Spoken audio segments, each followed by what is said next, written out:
Greetings, music lovers. I'd like to give just a few minutes on uh, this discussion board in Unit 3. It is called Liberation, right?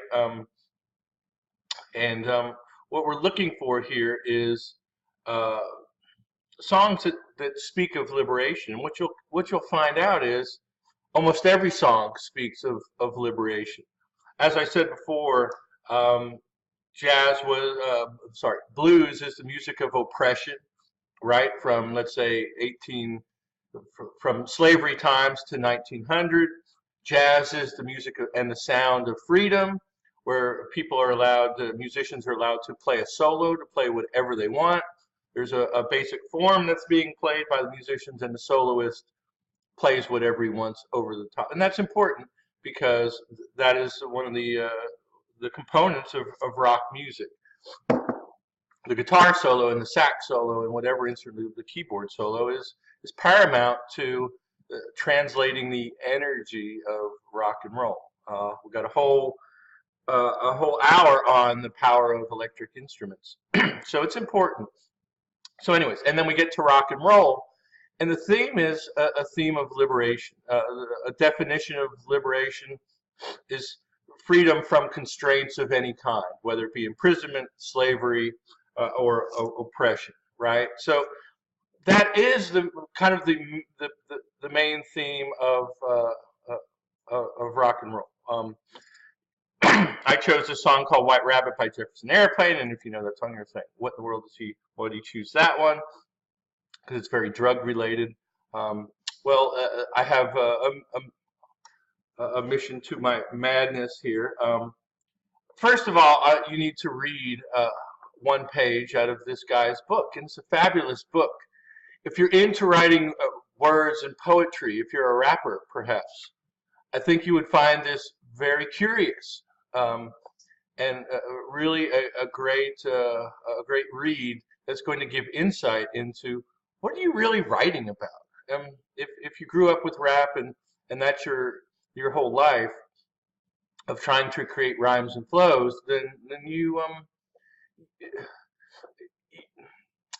you probably you know how to do it, but you don't actually know why you do it, right? I played rock and roll, but I didn't know a dang thing about the history of where it came from when in 1975 when I was 9 years old, you know. And it's kind of this as you look back and dissect it, you're going to learn a lot. So this is a really great read, and I'll click on this and what it's going to talk about is of all these different ways that we were that right around 1956 when Elvis hits the scene. There's so much going on with technology and our culture that it seemed to be. I always call this the perfect storm of elements. Number one, technology is at its apex. I mean, everything we have today, a blender, a toaster, they're all kind of being perfected at this point in time. There's a microwave, and one of the biggest things was the addition of the car radio. So imagine that this new rock music hits. Your dad gets a new car with a radio that cars never had before, and you're listening to music in the car. And we spend so much time in the car. I owe my whole career to driving in my car and listening to music because it's where I developed my love of music at. Going here, going there, and Dad's cranking great rock tunes, man. I loved it. So it's a pivotal point in America where the little transistor radio is available. And now you can go in your bedroom. It's just those little tiny radios with a little one earpiece, not two, because it was only in mono. You put that little thing in your ear, and you can listen to the radio all night long while your parents think you're asleep. So what we see are, as kids got excited about rock and roll, they found ways to listen to it all the time. More on that later, as that's a big story in itself. Um, but technology is one of the freedoms that's going to release us from a lot of the blaseness of our daily lives. Um, Number one, I think it's industry that we see that when jobs are are created by factories, and people are moving out of the Delta and moving out of the country. Like my grandparents all moved out of the country into the city to get these jobs that paid better than working on the farm, and it created a whole new city life. And in this city life came lots of places for entertainment, whether it be bars or clubs or churches. Music is now readily available right down the street. The rise of the baby boomer culture in 1945 and 46, when the war is finally over, everybody comes home, and guess what? There's a gazillion babies born in 1947 and 1948. Those kids, now your grandparents and great-grandparents, are known as the baby boomers. And the baby boomers are the biggest, in sheer numbers, the biggest teen culture of all time. There have never been that amount of teens alive at one time. So that's kind of groundbreaking. Add in a new music that their parents hate, and the kids are like, "Ooh, well, the parents don't like it. It must be good, right?" And I need to go find that new Little Richard record, because it's great. So this huge middle class comes along, and eventually, by the time the late 50s and 60s arrive, they're all going to college. It's the biggest, excuse me, it's the biggest college. I don't know if we call it class, but the biggest amount of kids in college in our history up to that point in time. The GI Bill was that if you fought in the war, you could go to college. So the rise of the college class. There is a better life. My dad never went to college. Drove a bread truck most of my life, and that was a good job, though. It was unionized. It was good pay, and it was great benefits. Right? My family had health insurance. There was no worries. Well, around that time, everybody wants to be the boss, right? Let's go to college, and I don't want to be the worker. I want to be the boss guy. And it was easy to do, and government funds made it available. So we're the biggest college enrollment of all time up to that point. The economy was flourishing in the 50s. We had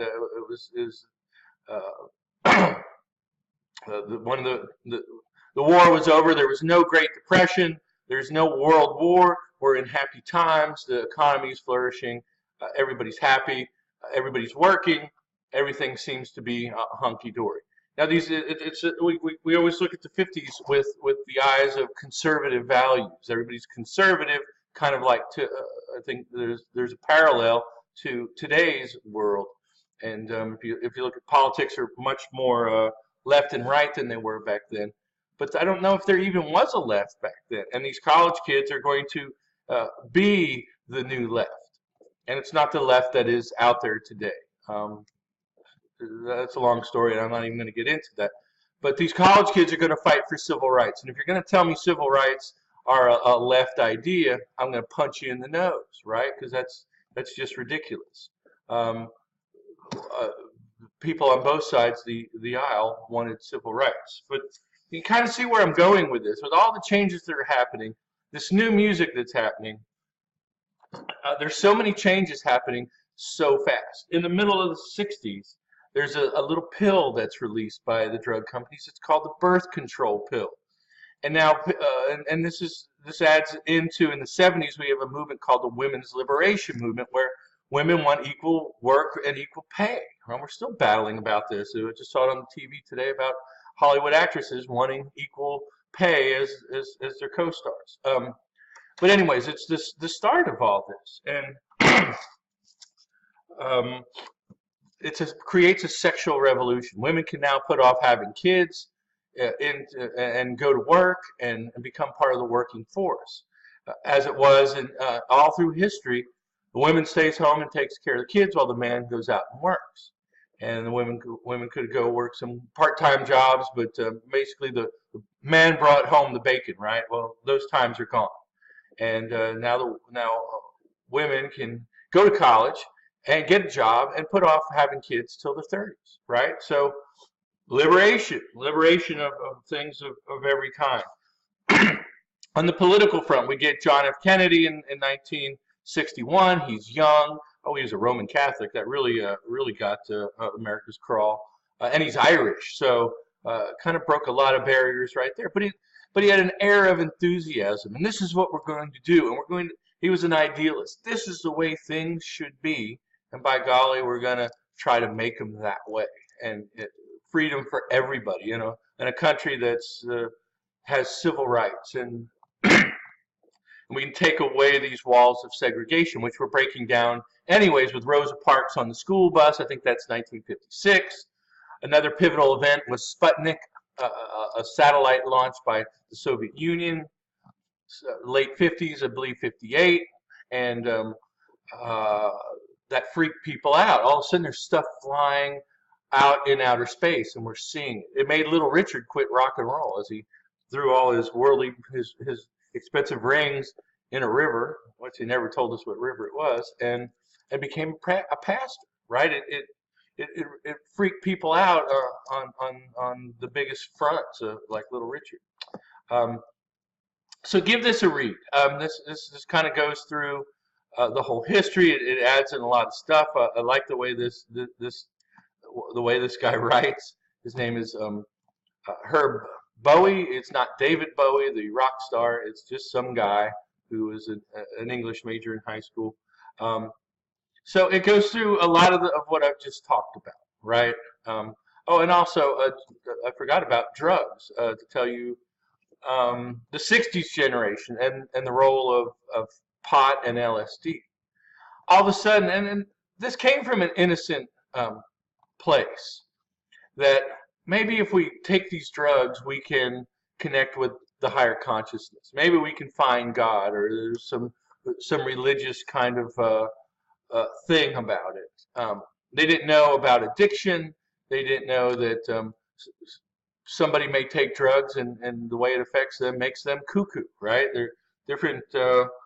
Charles Manson took LSD. It didn't make him all lovey-dovey. It made him go kill people. So the Manson murders of the late 60s, if you know your history at all. And he just died in prison a week ago. So anyways, there was this, all of a sudden, this feeling that drugs were a good thing. And it really led to a lot of problems. I'm not going to ever hear me defend drugs, because it's destroyed many of the bands that I played with, and addiction is just a cruel, cruel, cruel thing. And anyways, pot and LSD are the drugs of choice in the 60s. And also religion. The Beatles were doing transcendental meditation. They were going to India. They were all trying to find the meaning of life. And we're kind of liberated from our regular ways of thinking about God, perhaps. And you just made everybody cringe down here in the Bible Belt. But it happened, you know, and it's history. And the whole world kind of went on a search for maybe for a deeper definition of God. How about that? So anyways, the world changing in many different ways, and the lyrics of songs are reflecting that. And he gives you lots of different, and you're not allowed to use any of these that he talks about in here, so please don't. And he uses this song "School Day" by Chuck Berry, and he really the way that he dissects it is a great. In a nutshell, the kids are at school, up in the morning, out to school, teachers teaching the golden rule, history and math, studying hard, hoping to pass. Working your fingers right to the bone, the guy behind you won't leave you alone. And Chuck Berry had a way of relating to teenagers. He actually set out to relate to the American teen, and he did a great job, and that's why he's probably, I consider him the father of rock and roll. And then all of a sudden, it's hail, hail, rock and roll, deliver me from the days of old, long live rock and roll, the beat of the drums loud and bold. Rock, rock, rock and roll, the feeling is there, body and soul. So he's kind of comparing the humdrum school day, and let's get out of school and go to wherever, our friend's house or the local little drugstore, and have a milkshake and crank out some really good tunes. And the feeling and the power that this music has. It's liberating them from their ordinary lives. It offers a slice of American teenage life in the 50s. A wealth of detailed observation serves the song well in this regard. Sharp glimpses of the school day, down the halls into the street, a local juke joint where you can select your favorite tunes, dance to them with your best girl, and all these are more carefully depicted, right? So read it. I can tell if you did because it'll show in your post. You're going to either have depth or you're not going to have depth, and it's not that long. So, and it's very interesting. Again, if you love music, you probably want to read this whole book. I've read it numerous times. It's not that long, right? And it's free. It's on the web, and there you go. So, well, I chose. Let me go back to here. I chose a song by the Jefferson Airplane, and it's called White Rabbit. And well, while I'm on this page, you read this, and remember, your main post should be about 200 to 400 words. Responses about 100. And if you make a really good point at 75 words, that's fine, right? I'm just looking. I don't want you to be writing things. Oh, I hate that song and it stinks.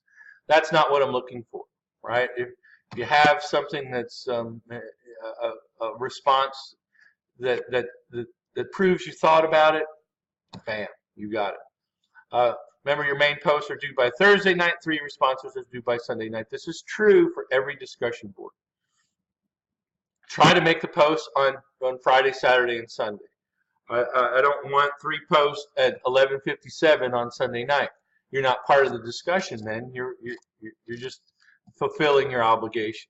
So you can respond to somebody and they could respond back to you. You could have a dialogue about it. That's what I'm looking for, a discussion. It's called a discussion board, right?